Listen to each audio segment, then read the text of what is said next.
Imagine a world without fish. A world without fish is a world without food. As global fish consumption clocked in at a record high of 20 kilograms per person per year, the sustainability of consuming fish at such high rates has come into question.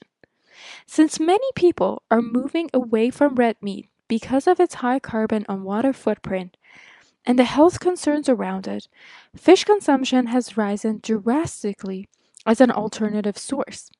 As it stands, current practices in fishing are unsustainable and will not be able to support our growing consumption.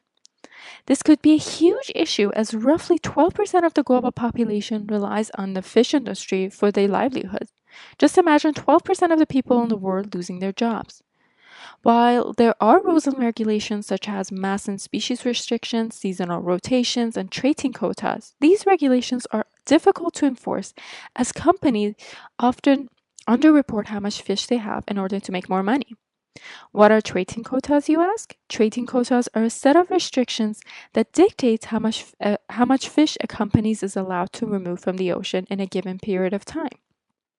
As trading quotas can be purchased for a high price, the industry is often dominated by large, high revenue commercial fleets as they can outcompete their smaller scale counterparts in affording to purchase more profitable quotas.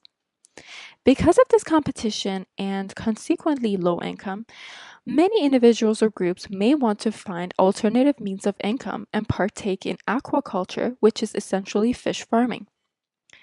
Comparing to traditional fishing, where fishes are grown in the nature, in aquaculture, fishes are grown in artificial environments like specialized ponds or water tanks, which can steer them away from direct competition with large commercial fleets.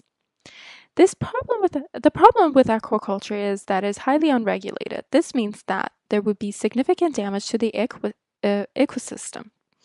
As clearly shown in our model, as aquaculture increases, more damage is observed in the fish's habitat. This leads to a decrease in the number of fish, which means less catch and less supply. This will go full circle, and when less supply leads to economic instability and more shift to aquaculture and potentially illegal fishing for income source. So the problem is, how can we preserve the fish population? Our two main goals are to reduce catch and also maintain ecosystems health.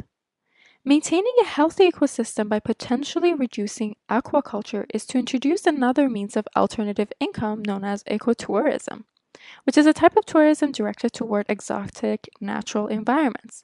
This will alleviate the pressure from the aquaculture by creating another means of income for fishermen and can also bring awareness to the issue of conservation. Going back to our first goal, reducing catch.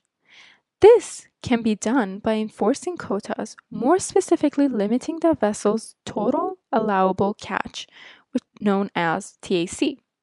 This has its own challenges since we know quotas can be bought and sold. This could create an imbalance in the system with bigger companies having an advantage economically. Another solution beside TAC can be marine protected areas, which are protected areas of seas, oceans, and large lakes. MPA can limit fish catching by limiting the areas in which fishermen can fish.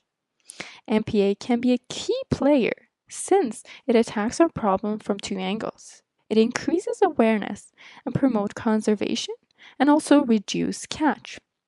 We know that enforcing both MPA and TAC can be challenging, so we think that the best solution is a combination of self-policing and also government policing to ensure sustainability of the fish industry.